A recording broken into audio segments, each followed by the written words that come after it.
All right, welcome to day 2 of whole number times a decimal.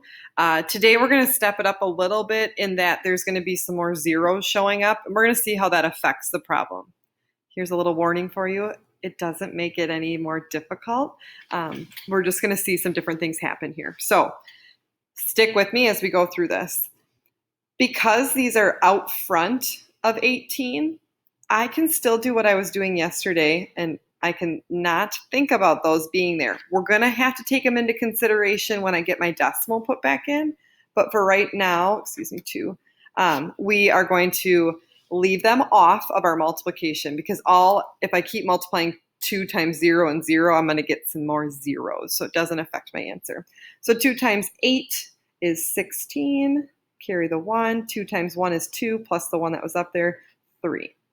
So 2 times this itty-bitty number. This is a number, we have 18, and we're out to the thousandths place.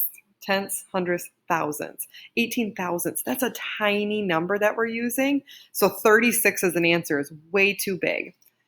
If I look at my original problem, the same steps as yesterday, I'm going to go 1, 2. There are 3 decimal places I have to think about.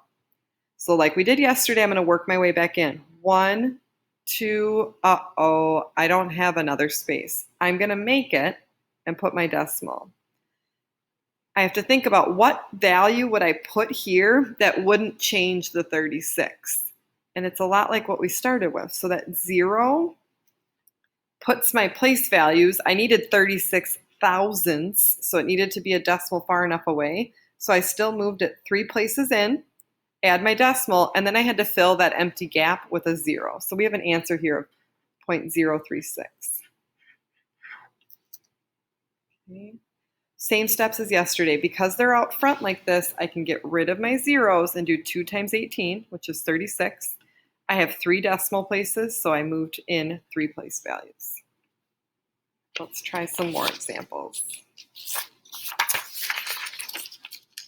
We have some examples in the textbook, so I would want you to put these into your workbook. So turn to page 195 and find D, E, and F.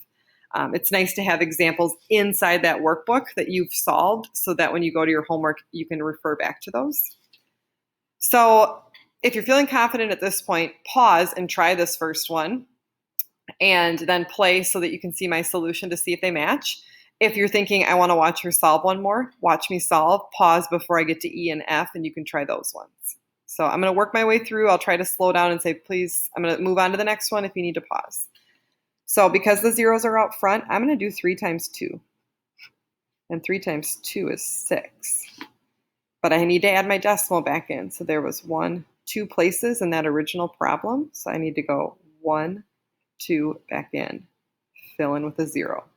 0.06 is my solution. I'm going to go on to E now if you wanted to pause to try it. So I have 12 times 8. This 0 up front I don't have to think about right now because it won't change my answer. And so 8 times 2 is 16. I think this is matching my 1 on the front a little bit. 8 times 1 is 8, and 1 more is 9. There were 2 place values in my original problem, so I'm going to work my way back in 2 place values. 0.96 is the solution for this one. I'm going to try F next if you wanted to pause. This one doesn't matter too much. 45 feels bigger, so I'm going to put it up on top. This one's a little different than our other problems because we have 2-digit and 2-digit. So make sure that you're watching my steps here as I go through. 1 times 5 is 5. 1 times 4 is 4. But I'm not done yet. I now have to move over to the tens digit. And so because of that, I have to fill in my ones digit with a 0 on my second line. 1 times 5 is 5. 1 times 4 is 4. And then now we actually add those 2. So what I did here is I multiplied 45 times 1. And I multiplied 45 times 10 because it's in the tens digit here. So that's why there's 2 places at this point. 5 plus 0 is 5. 4 plus 5 is 9. 4 alone is just 4. 495 is way too big of an answer, but if I go back 1, 2, there were 3 decimals in that original problem. 1, 2, 3 places back in. 0.495.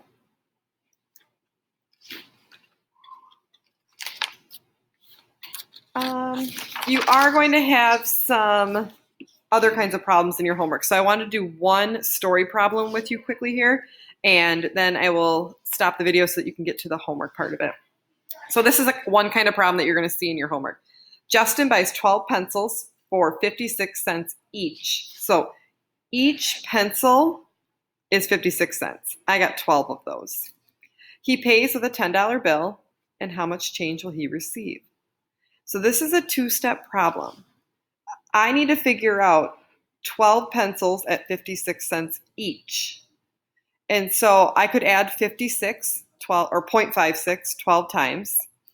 That seems a little bit lengthy to do. So instead, I can do 0.56 times 12. That's another way because repeated addition is multiplication. I need to solve this first, and then I can start dealing with this part. So if I do 56 times 12, 2 times 6 is 12, carry the 1. 2 times 5 is 10, plus the 1 is 11. I'm moving on to the tens digit. I need to indicate that by filling the ones digit with a 0. 1 times 6 is 6. 1 times 5 is 5. I didn't do anything with this 1 because I used that in the first time around. So sometimes people cross that off so they know that they already took care of that 1. Now I can add these together. So 2, 7, 6. There was 2 place values, 1, 2. So I paid $6, or my total for my pencils was $6.72.